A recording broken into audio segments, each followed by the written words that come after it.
आखिर कैसे लंबे समय तक सिगरेट पीने से ग्रेजुअली इंसान की मौत तक हो जाती है।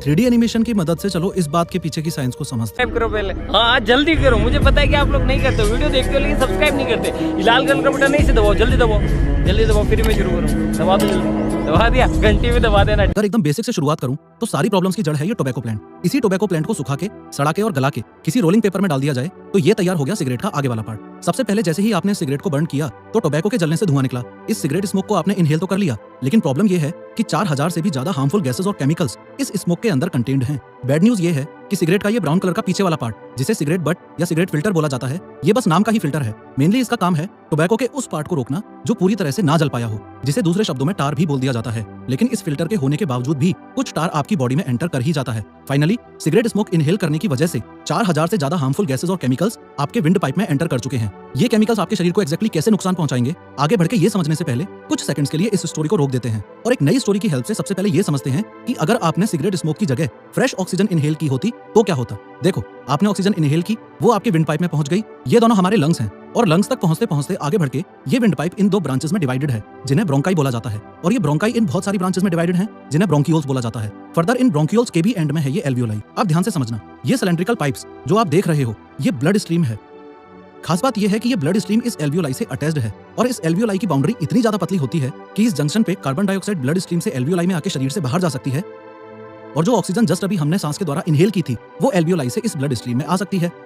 इस ब्लड स्ट्रीम में ये जो रेड कलर के शेप्स आप देख रहे हो ये हमारे खून के अंदर रेड ब्लड सेल्स हैं। इन रेड ब्लड सेल्स के अंदर एक प्रोटीन होता है हीमोग्लोबिन। ये ऑक्सीजन एल्वियोलाई से ब्लड स्ट्रीम में आके इस हीमोग्लोबिन से बाइंड हो जाती है और फर्दर जैसे जैसे ये ब्लड हमारे पूरे शरीर में सर्कुलेट होगा, इसके साथ साथ ये ऑक्सीजन भी पूरे शरीर में सर्कुलेट होगी। फॉर एग्जांपल, लंग्स से ऑक्सीजन निकली और पैरों में चली गई, हाथों में चली गई, ब्रेन में चली गई, एक्सेट्रा एक्सेट्रा। अब हम वापस अपनी सिगरेट वाली स्टोरी पे आ जाते हैं। ये जो 4000 प्लस हार्मफुल केमिकल्स आपने इनहेल किए वो भी विंड पाइप से ब्रोंकाई में आए, ब्रोंकाई से ब्रोंकियोल्स में आए, ब्रोंकियोल से एल्वियोलाई में आए और यहाँ से सारी प्रॉब्लम्स शुरू। इन 4000 प्लस हार्मफुल केमिकल्स और गैसेस में से मोस्ट डेंजरस हैं ये कार्बन मोनोऑक्साइड और निकोटीन। यूजुअली ये ऑक्सीजन जाके हीमोग्लोबिन से बाइंड हो जाती है और ब्लड स्ट्रीम के साथ पूरे शरीर में चली जाती है, लेकिन ये कार्बन मोनोऑक्साइड बहुत हरामी गैस है। ये ऑक्सीजन को लात मार के बाहर कर देगी और खुद जाके हीमोग्लोबिन से बाइंड हो जाएगी। सिमिलरली ये निकोटीन भी इस ब्लड स्ट्रीम में आ जाएगा और इस बार आपके लंग्स में, आपके हाथों में, आपके पैरों में, आपके ब्रेन में ऑक्सीजन नहीं बल्कि कार्बन मोनोऑक्साइड और निकोटीन ट्रैवल करेंगे। ये एक मेजर रीजन है कि कंटिन्यूअस सिगरेट स्मोकिंग से सांस लेने में प्रॉब्लम आ जाती है। लेकिन अभी भी मोस्ट इंपोर्टेंट क्वेश्चन ये है कि सिगरेट पीने से इस पूरे प्रोसेस में ऐसा क्या था जो स्मोकिंग को हाईली एडिक्टिव बनाता है।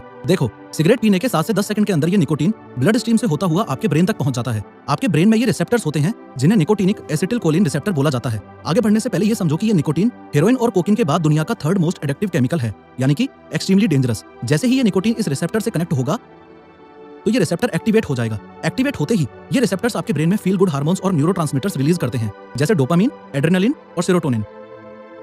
ये हार्मोन्स आपकी हार्ट बीट इंक्रीज करके आपको फ्रेश फील करवाएंगे, आपको ज्यादा एनर्जेटिक, ज्यादा फोकस्ड और ज्यादा अटेंटिव फील करवाएंगे। टेम्परेरीली आपका कंसंट्रेशन भी इंक्रीज होगा, डाइजेस्टिव सिस्टम बेटर परफॉर्म करेगा और मोस्ट इंपोर्टेंटली आपका स्ट्रेस दूर होगा।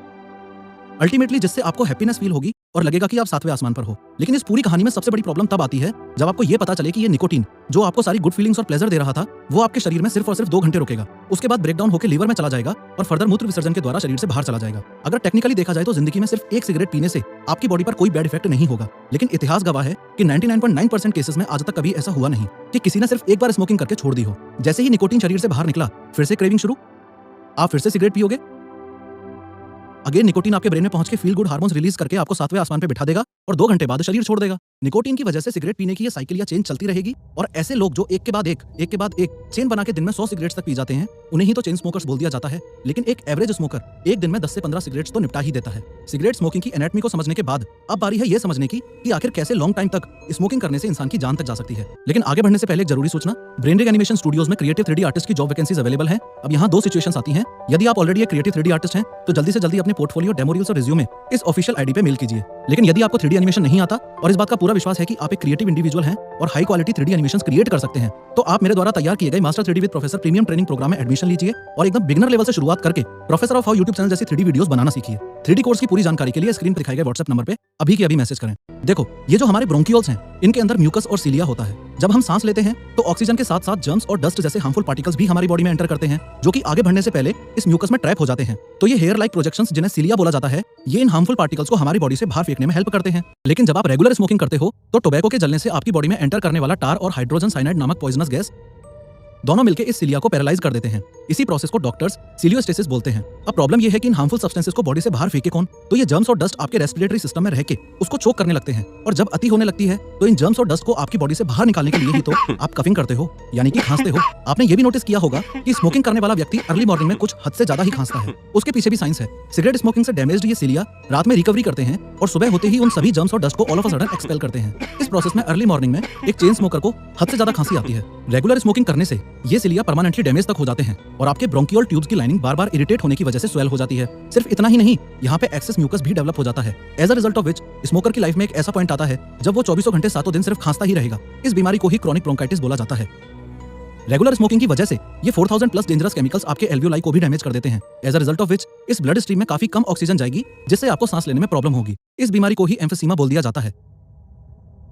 क्रॉनिक ब्रोंकाइटिस और एम्फीसीमा को collectively doctors chronic obstructive pulmonary disease यानी कि सीओपीडी बुलाते हैं। और जो कोई आपकी नॉलेज में रेगुलर स्मोकिंग करता हो, जाके उसके मुंह पे बोल देना कि सीओपीडी ऐसी बीमारी है जो एक बार हो गई तो रिवर्स नहीं हो सकती और ना ही दुनिया में इसका कोई क्योर है। एरी गैरी दवाइयां लेके कुछ दिन तक टाल जरूर सकते हो, लेकिन विद इन अ ईयर उसकी मौत निश्चित है। सिगरेट स्मोक के थ्रू आपकी बॉडी में एंटर करने वाले निकोटीन और अदर केमिकल्स आपकी ब्लड वेसल्स को ब्लॉक कर देते हैं और साथ ही साथ एंडोथेलियल लाइनिंग को डैमेज कर देते हैं। As a result of which regular smoking करने से आपकी इन ब्लड वेसल्स में क्लॉट होने के चांसेस काफी ज्यादा बढ़ जाते हैं। ब्लड क्लॉट यानी खून के बहाव का रुक जाना, और अगर आपके हार्ट तक ब्लड नहीं पहुंचेगा तो हार्ट तक ऑक्सीजन जाएगी कैसे? सिमिलरली क्लॉटिंग की वजह से ब्रेन तक ब्लड नहीं पहुंचेगा तो ब्रेन तक ऑक्सीजन नहीं पहुंचेगी। ऐसे केस में भी इंसान की मौत निश्चित है, क्योंकि हार्ट तक ब्लड ना पहुंच पाना इसे ही तो हार्ट अटैक बोला जाता है, और ब्रेन तक ब्लड ना पहुंच पाना इसे ही तो स्ट्रोक बोला जाता है। रेगुलर स्मोकिंग करने से जो हार्मफुल केमिकल्स आपकी बॉडी में एंटर करते हैं वो आपके इस डीएनए में डेंजरस म्यूटेशंस कर सकते हैं। As a result of which एक चेन स्मोकर में लंग कैंसर के चांसेस हद से ज्यादा बढ़ जाते हैं। ऑन टॉप ऑफ दैट एक और बैड न्यूज ये है कि स्मोक में पाए जाने वाले आर्सेनिक और निकल जैसे इंग्रेडिएंट्स इस डीएनए की रिपेयरिंग एबिलिटी को खत्म कर देते हैं। उससे होगा ये कि कल के दिन अगर किसी चेन स्मोकर को कैंसर हो भी गया तो उसकी बॉडी की कैंसर से फाइट करने की एबिलिटी एकदम खत्म हो गई।